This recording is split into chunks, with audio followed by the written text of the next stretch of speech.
Recognise the sink? I won't be sat that anymore. Yeah, I've decided that's it.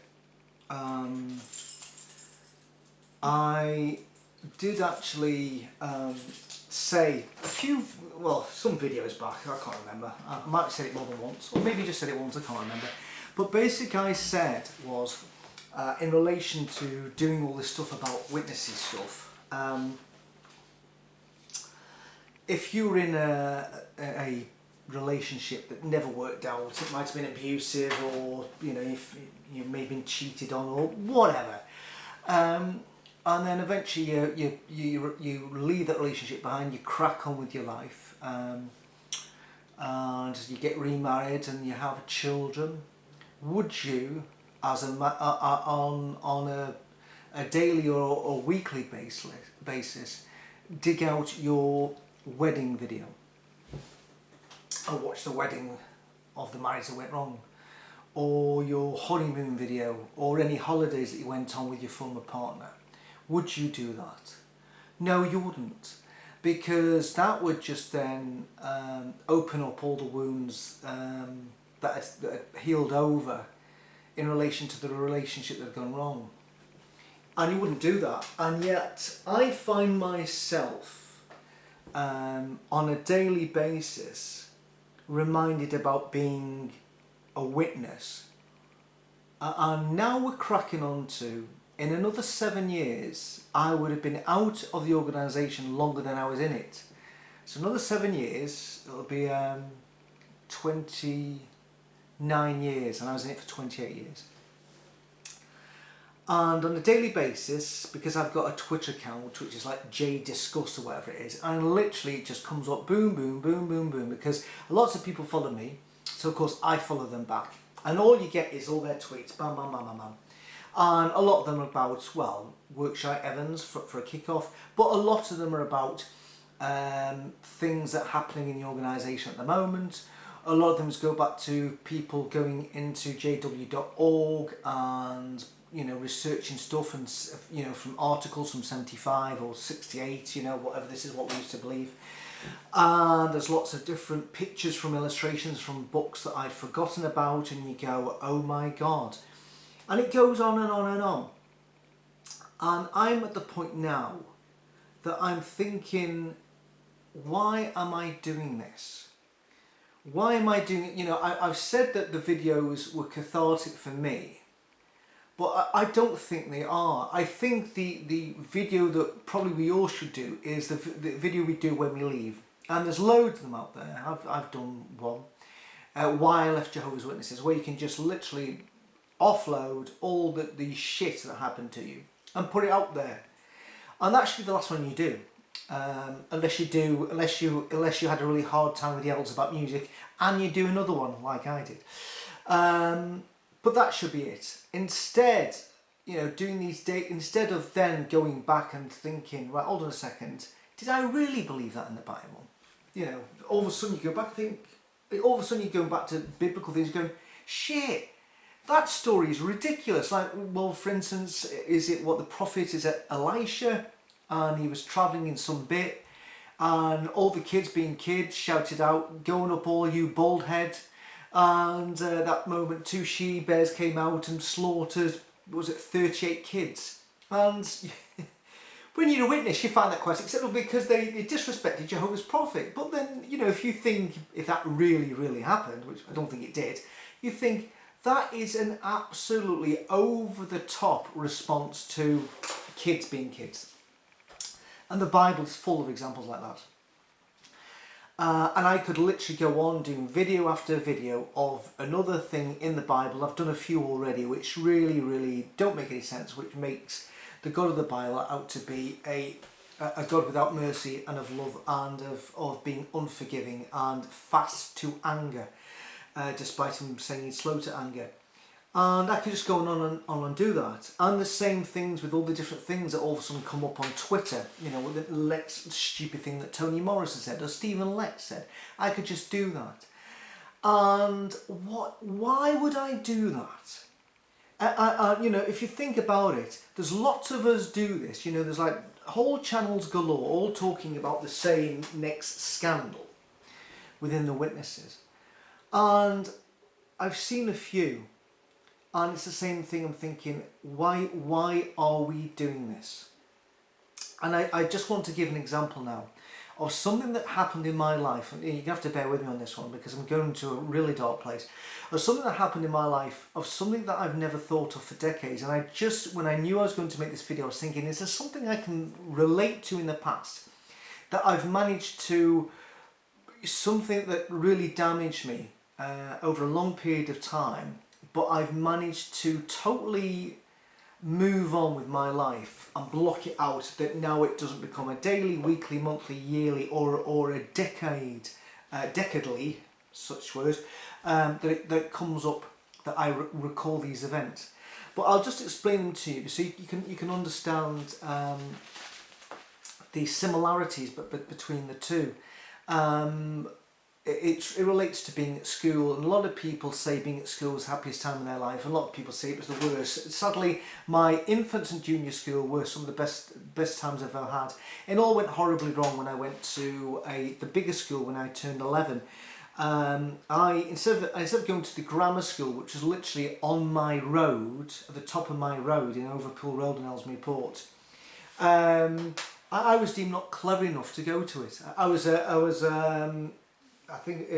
a case where it got referred to somebody else to see the work that I'd done in my last year at junior, but I forgot what it's called now. And they decided, no, I needed to go to this comprehensive called the Grange Comprehensive in Ellesmere Port, which was a 45-minute walk away. It was the other side, it was literally the other side of town.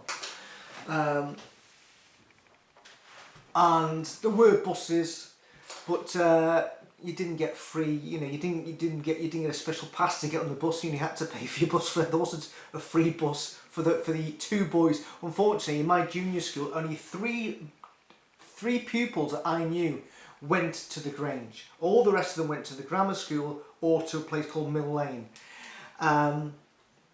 I went to the Grange, and there was one guy called Graham Blanksby, I think his name was. He went there and he realised, he must have gone back to his mum and said, there's no way I can stay in the school. And they complained that he should have been in the grammar school. And I think he got moved on to the grammar school. They re-looked at it.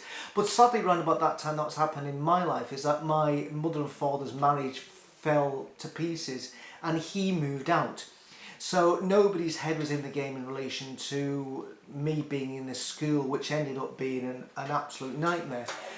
Basically, the school I went to, I had a geography teacher called Mr. Burgess. And he was only a geography teacher because he went to a lot of places in the world, unlike other people, He was actually a mountain climber.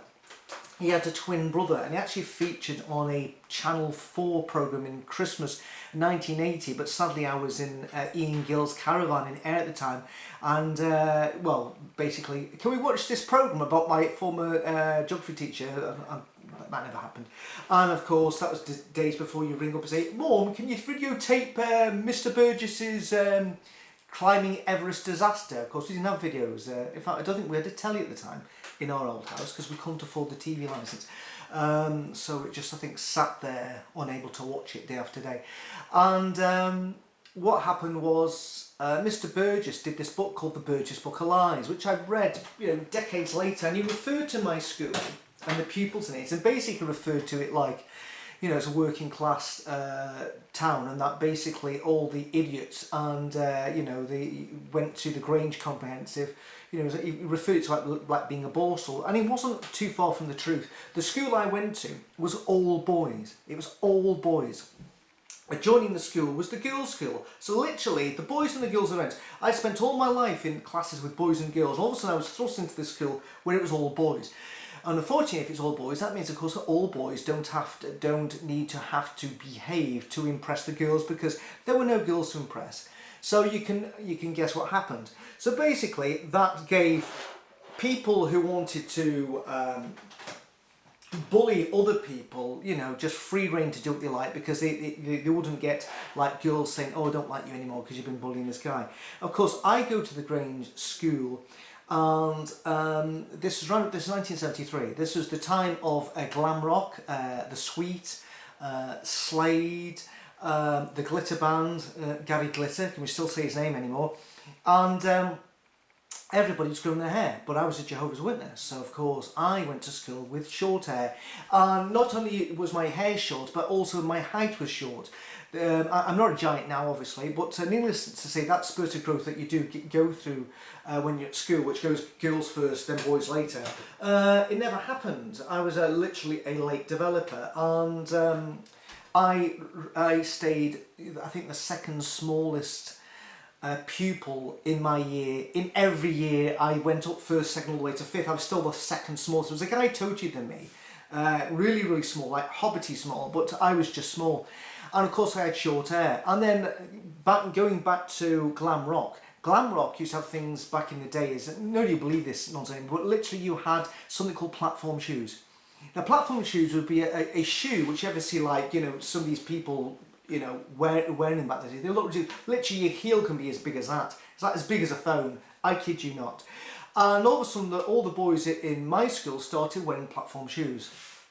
And because we were quite poor, because my father had buggered off and was just giving us, you know, very little money at the time, as a result, what happened was that I was still wearing flatties, or winkle pickers as we call them. That's like a shoe with a sort of pointy bit, and it's called a winkle picker. So not only was I already, you know, small, I looked even smaller because everybody else in my year, all the guys in my year, were wearing platform shoes, and their hair was longer.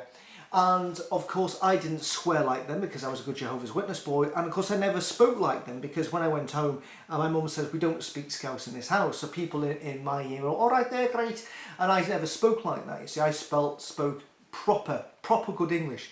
So as a result, I didn't look right, I didn't sound right.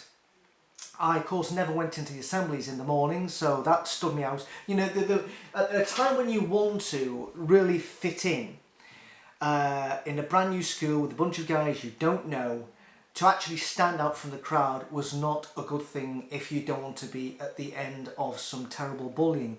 And to describe how I even looked even more ridiculously different is because back in the day, to save money, there was this phrase. Thank God that phrase has been destroyed from children's upbringing forever, I hope. And it's called, he'll grow into it. So some of you might go, what the fuck are you on about? Well, basically, it's quite simple. Is to make clothes last longer than they should do, you bought them too big. So I've got to take some, I've got a bit of a cold, so I'm taking some paracetamol. Hold on a second. Oh, let me take some water. Oh, God. Oh, don't worry, I swallowed it. Oh, God. They're stuck somewhere. And there's this phrase that it's called, you grow into it. So basically, my mum took me down to the local market, and first off, it was a bad mistake because she bought me a parka, and by this time there was a new coat on the horizon which all the lads started to wear, called the snorkel. And the snorkel had a hood that went up, and then a sort of bit that came out, it looked like a snorkel, and it was all warm inside, and you put it up in your snorkel, and it was supposed to keep your ears warm and whatever. It was a few years before I got a snorkel, and by that time snorkels were out. So anyway, I'm getting my parka, and the next thing is my mum says, we want a parka he'll grow into. I can't believe this exists as a concept, but it did, because literally in the junior school she always bought me jumpers which I used to fold the sleeves back. In fact, that's probably why, it probably explains why I don't like wearing anything. You know, it all goes back to this sort of childhood trauma of wearing jumpers which were too big for me. So I fold them back and fold them up twice because my mum used to buy me jumpers which were too big, so I'd grow into them. You know, the folly behind this is because, of course, in the big school, in the comprehensive, I never grew at all, so it was completely stupid. You should have just bought me something that fit me at the time, because I never really grew in the 5 years I was there. So she bought us this parka that I'd grow into. So it was massively too big, and I couldn't even see my hands. I'd demonstrate it, but if you've ever seen David Byrne in the Stop Making Sense video, where he's wearing a massive, great big coat which is too big for him, it was like that. It was like massively too big, and the sleeves came over. So that I could see my own hand, I had to fold this sort of parka, which was quite thick, once and twice. It looked ridiculous, but I thought, because I've been used to wearing clothes too big for me and folding the jumpers back. I just thought, well, I just accepted it as normal, bizarre. And I actually lost the jacket with, I think, the first 2 weeks of being at the school. And my mum said, you better find that jacket. And I says, I don't know where I've left it. She says, did you, I think back in those days, I used to, if I had a bit of money, I'd try and afford to get the bus back. I said, I think I've left it on the bus. And so she rang up Crosville, I think it was called Crosville Motors. They hadn't, nobody handed it in. And she said, why don't you see if they've handed it in lost property in school, maybe left it there. And sure enough, I'd left it in the changing room when we went to the gym, which going into the gym just brings back all terrible memories. And especially the changing room. And I won't go there. So anyway, I went into the teacher, says, somebody handed in my parka. And just in case it was just some poor guy's attempt to try and blag other people's coats, he said, can you describe it to me? And I went, well, the sleeves are folded, and he went, folded back twice. He says, yeah, we've got it in here. So, yeah, he knew it. He probably looked and says, what poor sod's walking around with a park with the sleeves fold back twice? But it was me. And basically, my mother was a good sewer and knitter. And nowadays, if you get a hole in your sock, you do something called throw it away, or you put it in a bag to bags for school where that material get recycled. But no, back in 1973, 74, 75, my mother used to darn our socks. So you're probably thinking, what does that mean? Well, basically, she used to get our sock, she used to put something at the top of it, and then she used to find some thread which looked similar to the colour of the sock, and then do it. Quite often it was probably a grey sock, but next thing the thread was grey, or it was a grey sock and the thread was black. So you could just see tons of darn. So these socks would last a lifetime, or well, a whole year at school. So it was ridiculous. I'm wearing socks where it's eventually by about 2 years on, because my feet haven't got any bigger. It was more darn than an actual sock. And then to make matters worse, we used to have these, and this happened to my brother as well. So basically, because we were so poor, we used to get I remember we had to apply for free school dinners. And we weren't the only ones, but it was awful. There was a lot of poor families in my school. But then you had to go up on a Monday morning and go to the special class to go up to get your free tokens for your free school meals. And then some of these boys then sold the free school meals to other boys so that they have enough money to go and buy cigarettes, and then they wouldn't eat dinner. My God.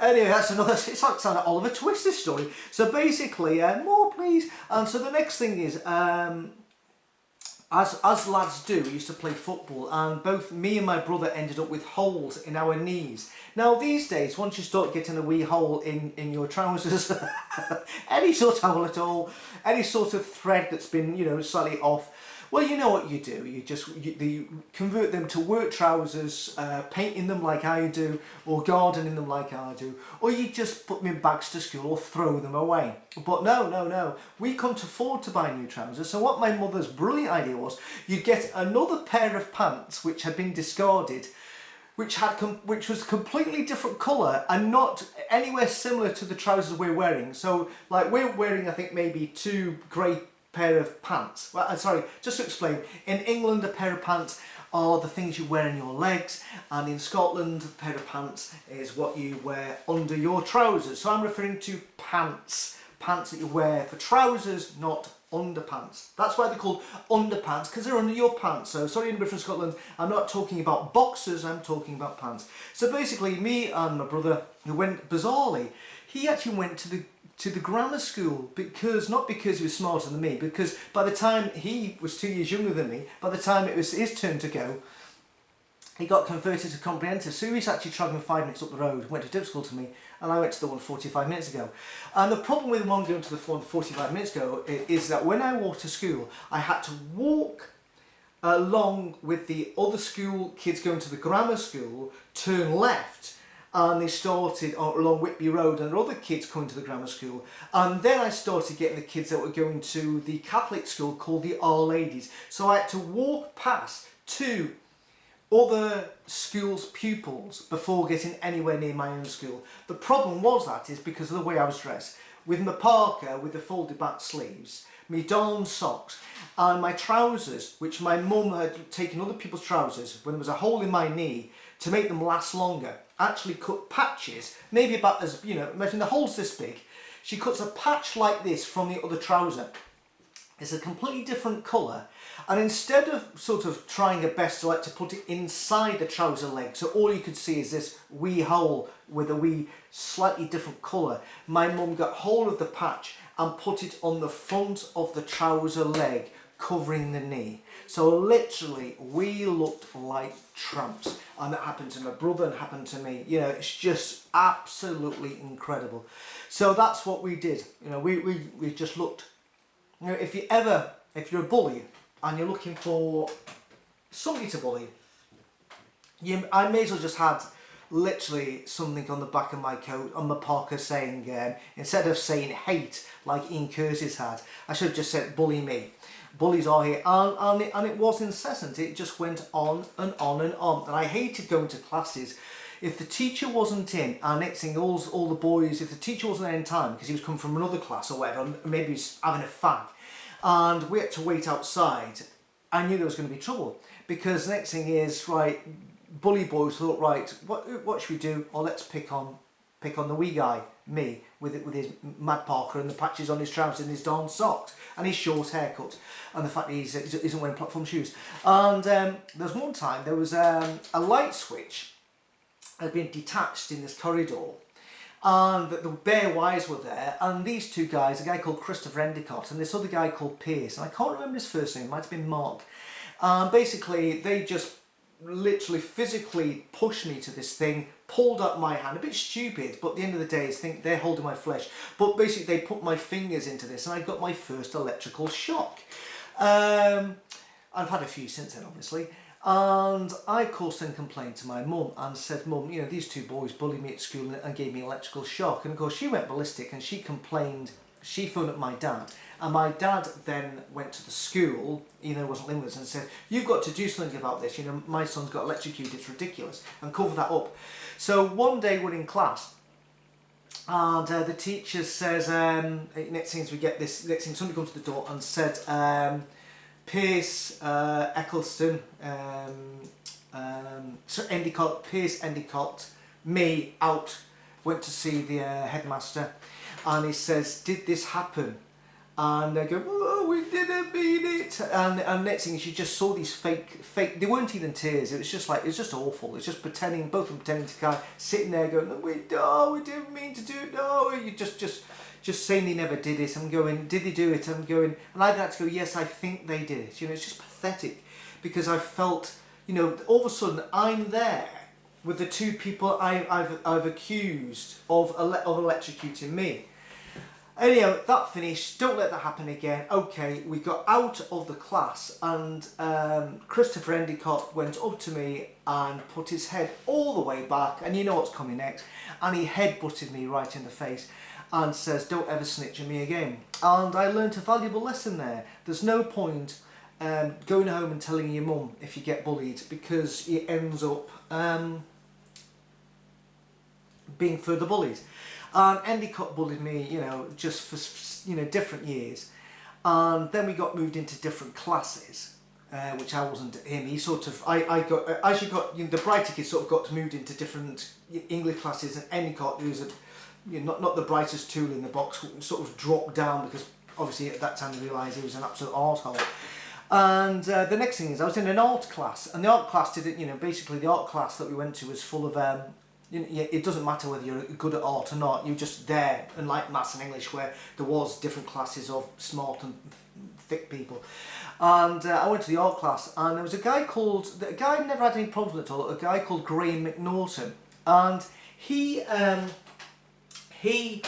was sitting near me, and we were doing some painting, and he said to me, I don't know what, some of my paint had got on a piece of his clothes, and he said, right, well, we've got to deal with this then. I said, what do you mean? He says, well, afterwards, sorry, he says, you've put paint on the clothes, we've got to deal with this.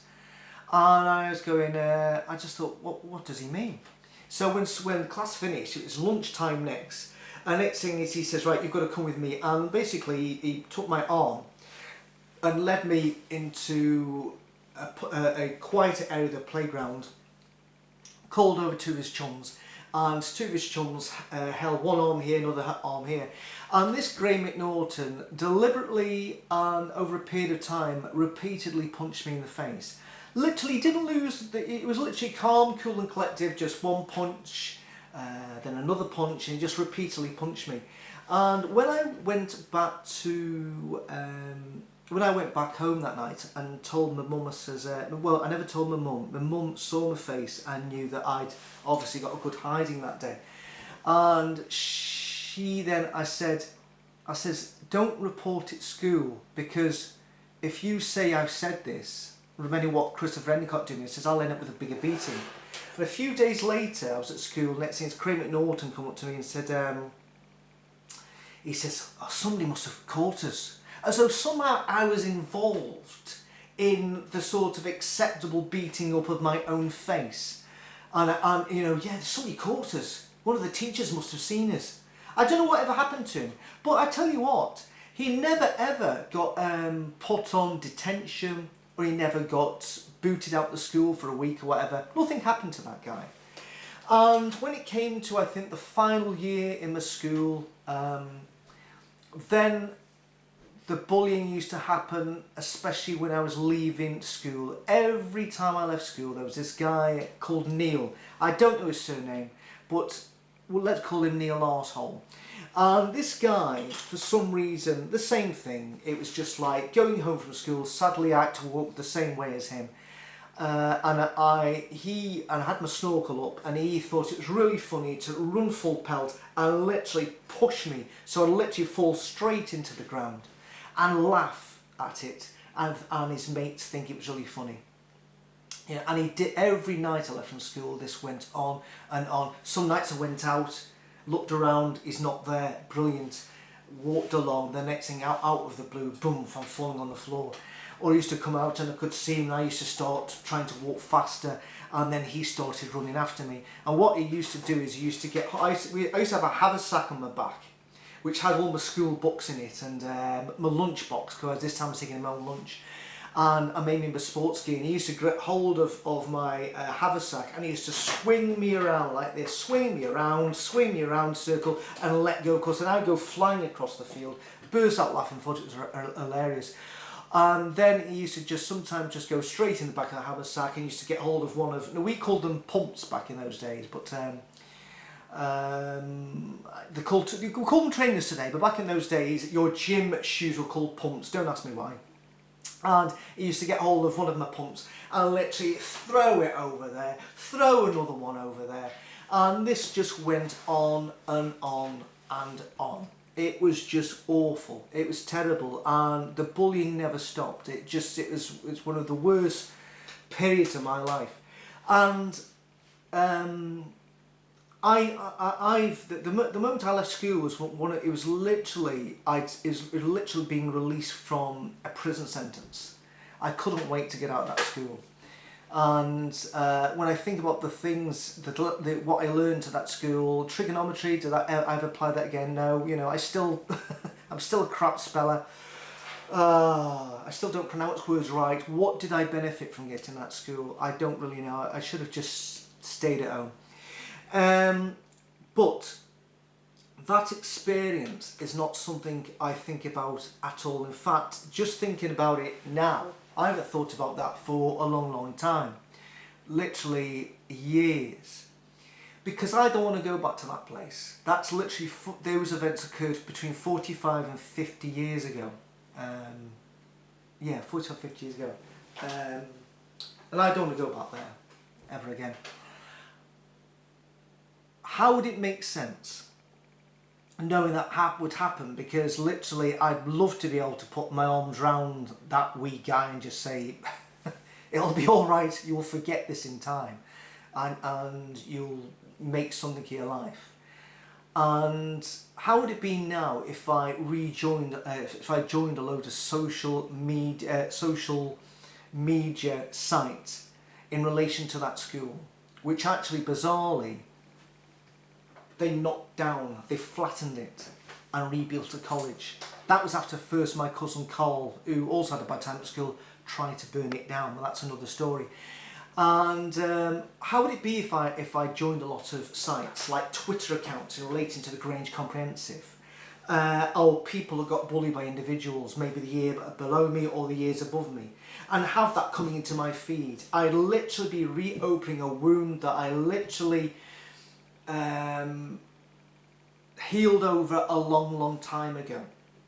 If I then went on to media sites that reference teachers, classrooms, events, pupils, it would all come back. Imagine having that as a daily reminder through social media of what happened in that school. You know, it set me back years, and I'd really struggle with it. As it is, I don't anymore, because I never ever think about it. I don't even see the Grange, because I'm in Scotland, and that's in L14. When I go back there, I don't even think it's the same place, because it's a brand new college, a new building. Everything's gone from it. And this is the same, I think, with spending so much time. If you're an ex-Jehovah's Witness, especially if you had it wasn't all rubbish with witnesses, but a lot of it was miserable. A lot of us have a lot of baggage with that cult, or any cult. Why would we, on a daily basis, want to remind ourselves of what we used to believe, or the new people who are now in charge and what they now believe, and keep on thinking back to, when you used to believe that the God of the Bible was a good guy, and that it was all right to have a couple of bears slaughter a bunch of children? Why would I do that on a daily basis, or weekly basis, or monthly basis? It doesn't make any sense. And literally, that's where I am. Literally, for all the videos that I've done relating to Jehovah's Witnesses, I think the only time I've had any sort of enjoyment doing them, more than anything, because at the end I become utterly exasperated, is when I've done the Lloyd Evans stuff. Because Lloyd Evans provided a welcome distraction from all things witnessy, where the things he was coming out with it just appealed to my sense of humour, because it was just so comedic, just such a lot of material there. But with Jehovah's Witnesses, I just don't find anything to laugh about. It gets me so riled up that when I see things, I literally want to find the nearest Jehovah's Witness and just give them both barrels, and literally want to just task them with some shit that I've just seen come out from the governing body or whatever.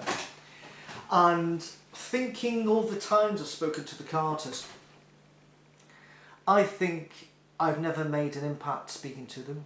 I think I've vented on them. I don't think I've put a seed in their mind that they thought, oh, you know what, see that guy spoke today, I think I'm going to do some research there. I think they view me like I used to view other apostates, thinking, oh, can't talk to them. Or I think I'm viewed as a bitter and twisted, person who wasn't good enough for that religion, and so I've got so much anger and that I wasn't good enough to make the grade. I'm taking it out, and I think that's how I'll come across. Certainly when I speak to Carters, I don't feel any better after the event. I don't think, oh, that was good, because at the end of the day I still come away thinking I made no impression and now I feel shit. And the thing with Lloyd Evans is, he should count himself as the luckiest man alive. He can still carry on. In fact, he's prolonged the whole Lloyd Evans saga. If he'd just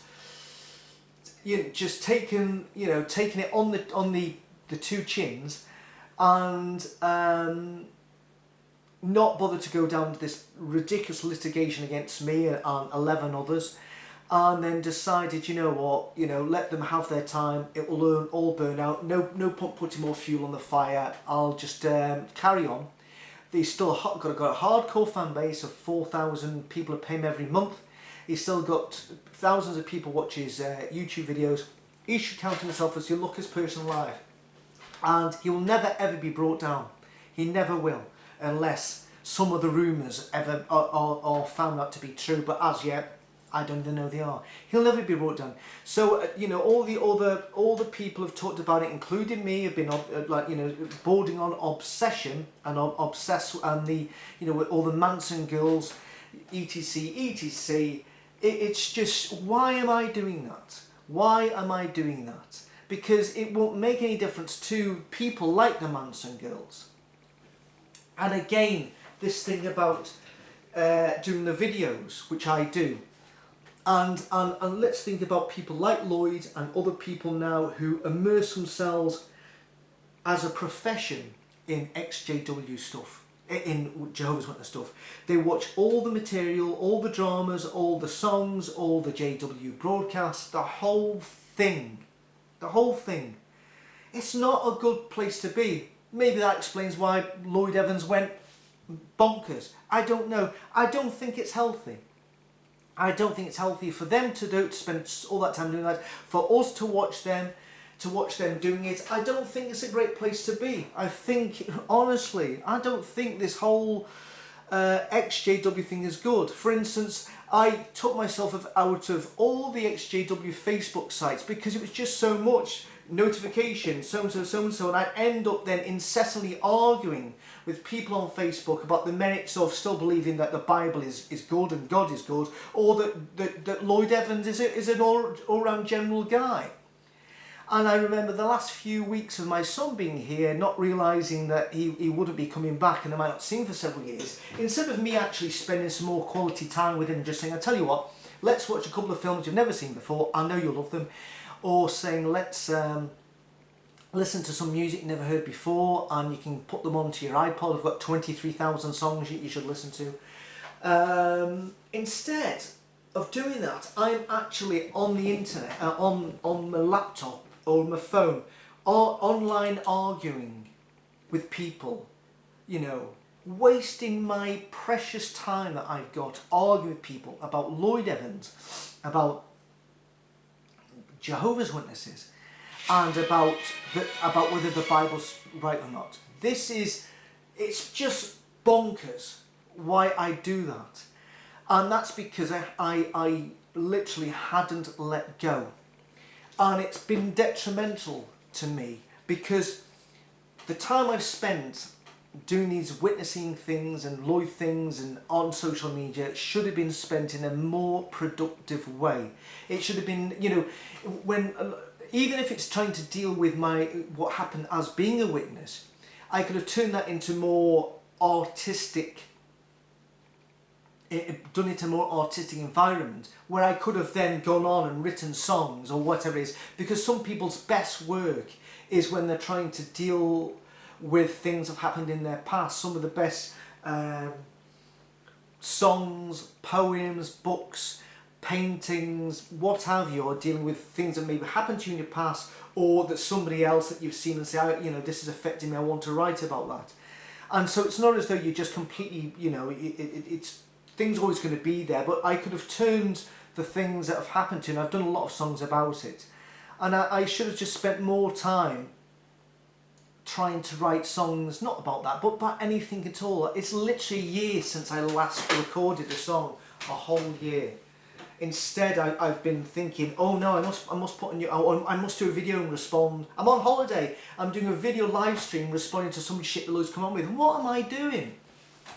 But that's where it becomes so obsessive.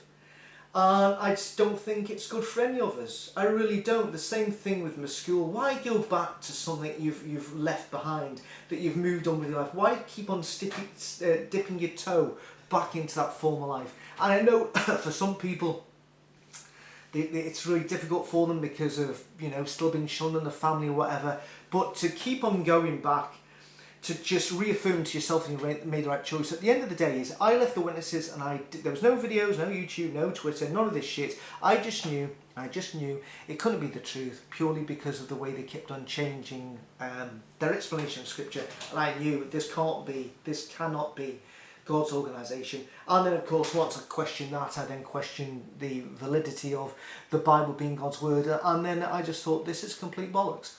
I didn't need anybody to tell me that. It was only when I read the Christ as a Conscience book, because I said many times before, that all of a sudden it made sense why there was all this changing in doctrine, because it was whoever the next president was, decided, well, this is my belief and I'm going to sort of now put that in, I will dismiss the teachings of the previous president and the previous president. And now I think it comes down to the governing body. It's more who the most influential governing body member decides which way the organisation goes now. So I need to get out with this. I told my wife last night, it was her birthday, and I went out for a meal. I says, I'm not doing any more Jehovah's Witness things. And she said, I've been telling you this for years, and she has. Because I think it is a bad use of my time, and it's a bad use of swirling around in my head. It's nothing. I really want to be able to walk past the Carters and actually just miss them, or just view them as like a bunch of Tories, or Labour, or whatever it is, or whoever it is, and just say, oh, what waste of time, but not have to feel the need to then go up to them and speak to them. I just want to view them like I view other people who do that sort of street work. If they come to my door, that's obviously a different matter, but I don't want to ever go to approach them ever again. I don't want to do any more videos about Jehovah's Witnesses ever again. I don't want to ever go back to that time. Life's too short. I've turned 60. I've got maybe another good 10 years of, still feeling fairly active. And I want to use that time, but, to actually be more, I don't know, to be in a better place and to be doing things which are more positive and have a more positive energy. Everything relating to the witness is just like literally the dark side of the force for me. I as you know, I've got my own Facebook page I'm trying to promote, called Scotland Beautiful and Historic. I want to do more to do that. I want to do videos when I go out and visit these places and set up a YouTube channel. I've already decided, when I thought about the fact that I never ever told Benjamin all the great songs to listen to, I'm going to spend more time doing videos on a video channel that I've set up, which I've only got live videos of concerts at the moment, and a hedgehog. But I'm going to be doing videos up there, basically talking about songs that have influenced me. And because I know in years to come, hopefully Benjamin will have children, my grandchildren, and maybe one day they'll say to him, "Oh, Dad, why do you like this song so much?" And he says, this is a song that me and your granddad, we went to see this band, or that he got me into it." And they'd say, "Did he get to see them, Grandad? Did he get to see New Order? Did he get to see Joy Division?" No, he didn't. But he only in Curtis's kitchen table. And then, at the end of the day, he says, he says, your granddad had a story about that, and I can't remember what it is. So basically what I want to try and do is just try and put on this channel lots of different anecdotes that I have to people I've met, and it will relate to the time period I was a Jehovah's Witness, so that will obviously come into it, but I'm not going to talk about the beliefs, just saying that when I was a Jehovah's Witness, me and this other guy, and I'm going to relate to different songs and that. So I want to start building, doing this sort of thing that I do in relation to talking about things that have made me happy, which has been music or Scottish history. I don't want to ever talk about witnesses again. I'm going to not follow anybody on Twitter who is a Jehovah's Witness related. Ex-witness. I'm going to change the name of the account. I've just got to get away from this because it's not a good place to be. And I understand why people do it. I understand because I've been doing it. I understand why people watch it because I've been watching it. But I think there's some point in life you've got to say, what benefit is this for me to either produce content or to watch content? And I'm at that point now. There's no benefit at all. It's not good for me. So I'm going to finish on a song. I'm going to finish on a song. See, this is one of the positives in this. There was a song I started a long time ago in relation to ending association with toxic people. Where you just realise, life's too short to be spent in the company of people who are bringing you down all the time. And as you know, with Jehovah's Witnesses, being in that organisation, you always fail to, you're always told that you are imperfect, you don't live up to the mark, you always remind you could do more. But this wasn't in particular in relation to Jehovah's Witnesses, it's actually just other people. But now I've just thought, this probably is better suited to moving on with your life if you have been a Jehovah's Witness and you've had a lot of baggage and you have a lot of wounds, and it's called there's a saying called let sleeping dogs lie, but I've changed it to let sleeping dogs sleep, because I think it makes more lyrical sense in the song. But anyway, I'm going to do this live. Well, my voice is a bit bugged because I've been talking for such a long time, so I don't know how this is going to go. Literally, I've run through it once because I just did the lyrics during my lunchtime. During lunch break, I did the lyrics. Well, finished them off, because some are from the last time I wrote this. But anyway, so this is called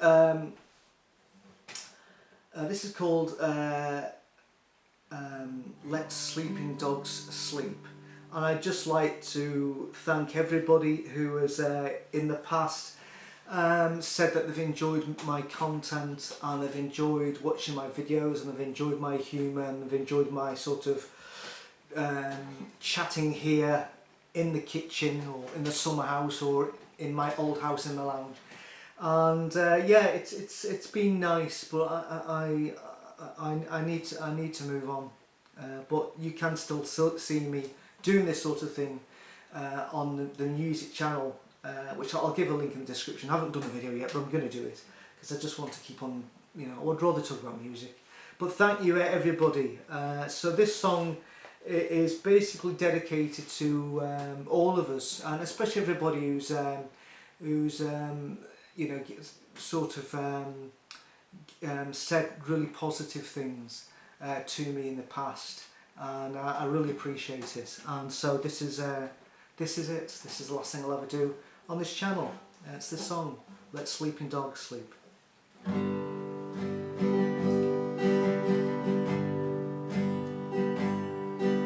At some point in life,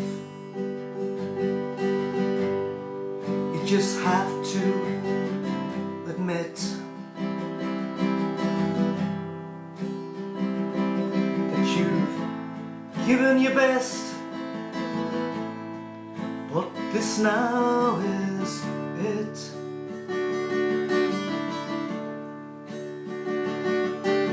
The baggage you've held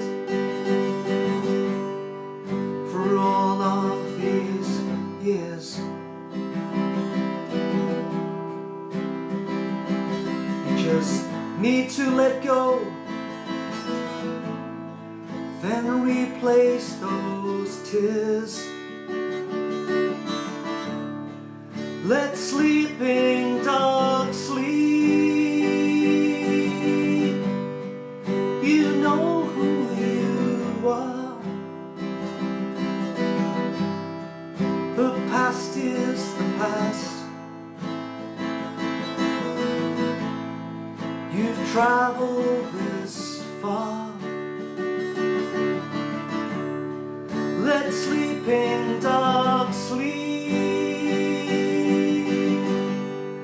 Those wounds have to heal. The scars will then fade as you learn how to feel.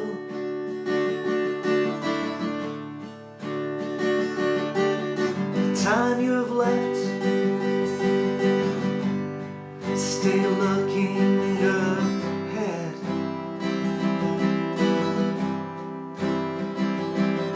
Don't live in the past, consumed with regret.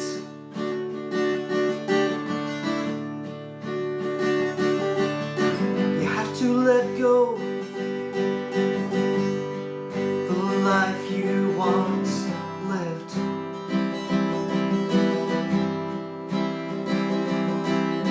Bridges let burn, then embrace the gift. Let sleeping dogs sleep. You know who you are. The past is the past.